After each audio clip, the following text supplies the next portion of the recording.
Komisi Pemilihan Umum KPU Kabupaten Karangasem telah melakukan rapat pleno terbuka rekapitulasi perolehan hasil dan penghitungan suara tingkat kabupaten dalam Pilkada Serentak 2024. Pleno berlangsung di Hotel Puri Bagus Candi Dase Karangasem pada Kamis 5 Desember.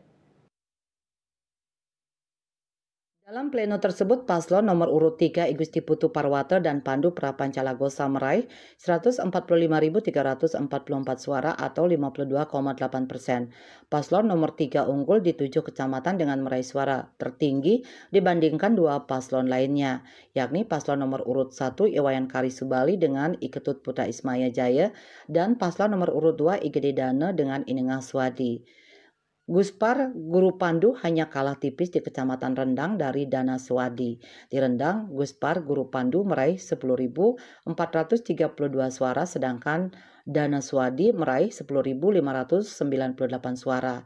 Untuk 6 kecamatan lain, Guspar Guru Pandu mampu unggul dari dua paslon. Rinciannya, Kecamatan Sidemen 13.975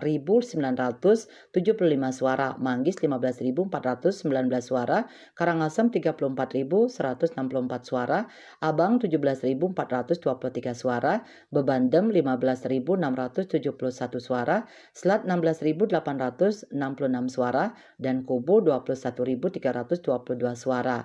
Sementara itu, Dana Swadi meraih 4.893 suara di Sidemen, Manggis 9.815 suara, Karangasem 14.868 suara, Abang 15.698 suara, Bebandem 10.853 suara, Selat 8.267 suara, dan Kubu 16.457 suara.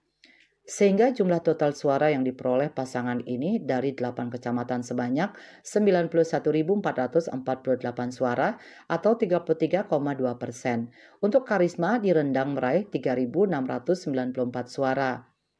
Sidemen 2.877 suara, Manggis 3.248 suara, Karangasem 6.402 suara, Abang 11.386 suara, Bebandem 5.046 suara, Selat 2.286 suara, dan Kubu 3.302 suara.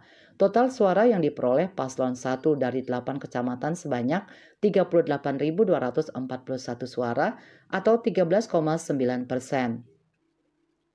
Kemudian untuk pemilihan Gubernur Bali, paslon nomor urut 1 Imade Mulyawan Arya dengan Iputu Agus Suradnyana mampu meraih sebanyak 126.986 suara atau 45,7%. Sedangkan paslon nomor urut 2 Wayan Koster dan Inyoman Kiri Praste mampu meraih sebanyak 149.560 suara atau 54,2%.